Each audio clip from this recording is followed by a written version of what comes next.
This video is for the JA Finance Park simulation and is going to show what the simulation looks like. In order to get in, there's the login screen. Each student will have to put in the username, which is the email that's provided to them, and the password that will get them into their simulation. And once in, they get to choose an avatar. They can scroll through any of the options here and choose which one really stands out to them. And then they'll go next. And then there's just a little survey. It's 3 simple questions that ask them their thoughts prior to completing the survey to see a little background knowledge and how they feel. They then have to choose 3 interests for themselves. There's a lot, as you can see, in order to choose from. I know I encourage my students to actually take the time, read through the entire list since it is alphabetical, and choose the ones that truly are interests for themselves. So maybe I do that, family, education. And then next is where, after it loads, it actually gives them a career, what their gross monthly income is, a credit score, the relationship, what interest they wrote down, and then they go to calculating the net monthly income. They just have to click on each of the tabs to see for federal income, Medicare tax, and Social Security. That all gets subtracted. And then they can allocate some savings to go with it. So for within the savings, it is set up. There's a minimum amount, and it's really where they're dragging it to it. So maybe there's their minimum amount. When it comes to the debts, they have to at least go to the minimum. It's will give a little warning that they're under it. If you notice that if I try to go under, it says below the minimum. So many a times they'll go to it. Post-secondary education loan is where they're looking at, and then they'll hit finish. Introduces the background, and it gives them their own overview that they should obviously read through, but to save time, I'm skipping through it all. Plan their month, so they'll look at this monthly expenses part to get a little tour that talks about all the different components, and then it goes back. If they need to look at their scenario again, if they click on the face of their avatar, it takes them back to how much left in the budget, their name, life stage, job status, working their way through.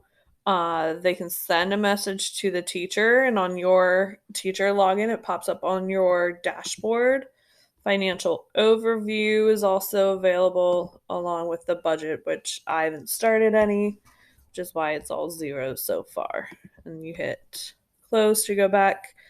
And this is where they get to go through each of the different categories. Now, if there is a scenario where they have no children, the child care here won't be blue. It'll be grayed out so that they don't have to click on it. They won't be able to access it. They can choose either click right on the blue name of the category, or on the left-hand side, they complete and can click on the category names here. So say I start at housing, it gives them a lot of information that they really should read through in order to get background knowledge on what housing is, mortgage lenders wanting the 20%, and to complete this first portion, they need to put their amount in, and most knowing is between. They have a minimum amount. The students can, but like if you notice, it then says above recommended maximum amount, especially knowing that as you drag, they're able to see in the bottom left corner how much left in their budget they have. So how much of their net income they have to spend. So they could keep it right at the minimum, or maybe they want to go a little bit above. They click finish and they'll keep going through. You'll see that the housing's done. I get a check mark, and that blue turns into a green color on this side. And they'll just keep working their way through each of the different categories. They have to set a budget. I'm going to quickly work my way through so that we can get to the second part, because honestly, that second portion is the more fun because it gives them the actual information and items that they can do. So maybe I go under my recommended minimum. You see they're able to move on through it. So as I'm showing you, going between the different, using the left hand side of choosing the category versus, yes, you can still click on the blue category bubble, I guess you can call it, in order to work its way through. They do have a lot of different categories to go through it. Like technologies in here. Working my way, keeping an eye on kind of like what's left in my budget. Thinking about vacation, maybe for that one, I stay like below maybe $8. Not like you really vacation at $8, but maybe it's a long-term thought process that I have for where I want to go. Going with that. We're getting there, everybody. Some furniture if they want to add some furniture to their house. Finish. The home. Regular expenses. Couple more to go, and then it has one final portion, you can call it, where they will go through all the categories once again to actually shop for different items. That's where many of my students at least have the most fun, because of the options they see, trying to ask me how they can make more money. I'm like, that's your budget. You might have to go back and switch up what you're buying, what you're going through on your choices and what's truly needed versus wants. And I think I just have one more here to complete. And then it will have them, even though there's left to budget, that's fine and doesn't matter. And they'll hit finalize budget. They can look through, they can actually open it up and change any if they want to. Confirm budget. And then a lot of times my students are like, hey, what just happened? Did it not save? And I remind them this is now where you can go in and say you want to start transportation. You hit next. Gives you that information about the transportation once again, and then they get to actually shop. They can buy a vehicle.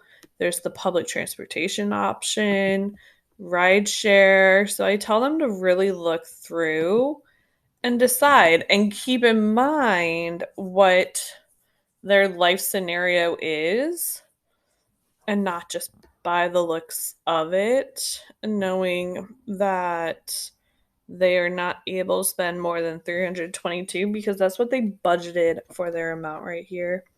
So say that I want to go with the truck, and you'll see that it goes red. They are able to still make the purchase.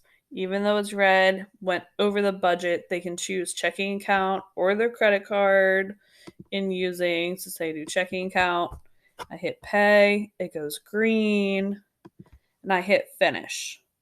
And then they just keep working their way through all of the different options. Now, there are some where they don't actually have to make a choice. So like activities. Say they were interested in activities, but they end up not wanting to make a purchase. They don't have the money for it. If they scroll all the way down to the payment, you'll see that this popped up in blue, that I choose not to make a purchase. That is an option students have for some of them. And then other ones here. So this just popped up. Hey, take your little niece out to the zoo.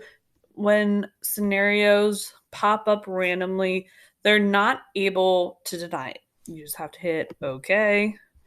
And the money for, in that case, the zoo trip is there. Once they work their way through all of their options, it has a button that pops up and says submit, and then they get a congratulations slide at the end. Well, screen, not slide. And the option to either log out or play again. That's really what this simulation is all about. Thank you for watching.